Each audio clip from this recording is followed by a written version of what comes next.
வணக்கம் ஃப்ரெண்ட்ஸ். இது சூரியன் எஃப்எம். நான் சூரியகுமார். இப்ப தான் முறை நம்ம சேனல் பார்க்கணும். மறக்காம சப்ஸ்கிரைப் பண்ணிக்கோங்க. தொடர்ந்து நம்ம சேனல ஃபாலோ பண்ணுங்க. மறக்காம பெல் ஐகானை கிளிக் பண்ணிக்கோங்க. அப்பதான் நான் போடக்கூடிய வீடியோஸ் நோட்டிஃபிகேஷன் வந்துட்டே இருக்கும். இப்ப எத குறித்து பார்க்க போறோம்னா, ஆ இப்போ வந்து தீர்மான காப்பி வந்து வாங்குறத பத்தி விழிப்புணர்வு பார்க்க போறோம்.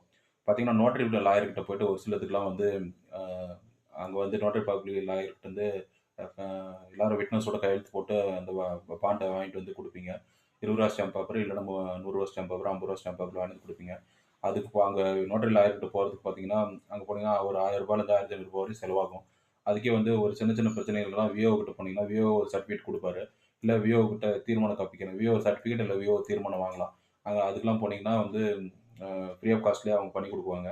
ஆ இப்போ இப்போ லாட்டரி லாயர்கிட்ட போறதுக்கு பதிலா விஓ கிட்ட சர்டிஃபிகேட் போங்க. ஃபார் எக்ஸாம்பிள் வந்து இப்ப வீட்டு மின் இணைப்பு வாங்கணும், ரேஷன் கார்டு வாங்கணும் அப்படின்னா, ஒய்ஃப் ரேஷன் கார்டு வாங்கணும்னா, அவங்க இந்த ஊராட்சியில தான் தங்குறாங்க அப்படின்னு சொல்லி ஒரு சர்டிஃபிகேட் வந்து விஓ கிட்ட வாங்கிட்டீங்கன்னா, ஆ அவங்க அத குடுத்து கூட தாசில்தார் கிட்ட போயிட்டு ஒய்ஃப் ரேஷன் கார்டு வாங்கிக்க முடியும். இல்ல ஆன்லைன்ல அப்ளை பண்ணி சப்மிட் பண்ணி வாங்கிக்க முடியும். இல்ல நோட்டரி லாயர் கிட்ட வந்து ஆ ஆ வாடகை வீட்ல தங்கிட்டு இருக்கோம் அப்படின்னு சொல்லி அங்க போய் வாங்கிட்டு வரீங்க அப்படிங்கிற பட்சத்தில அது கூட பார்த்தீங்கன்னா, ஆ நீங்க விஓ கிட்ட சர்டிஃபிகேட் வாங்கிக்க முடியும். இதெல்லாம் வந்து பார்த்தீங்கன்னா, உங்களுக்கு ஃப்ரீ ஆஃப் காஸ்ட்ல கிடைக்கும். விஓ கிட்ட சர்டிஃபிகேட் வாங்குறது, விஓ கிட்ட தீர்மானம் வாங்குறதெல்லாம். இத பத்தி ஒரு சிறிய விழிப்புணர்வு பண்ணணும்னு சொல்லிட்டு தான் நம்ம சேனல்ல இன்னைக்கு வீடியோ போட்டோம். இது போன்ற அப்டேட் மற்றும் விழிப்புணர்வு தகவலுக்கு தொடர்ந்து நம்ம சேனல ஃபாலோ பண்ணிட்டே இருங்க. சூரியகுமார், சூரியன் எஃப்எம். Thank you.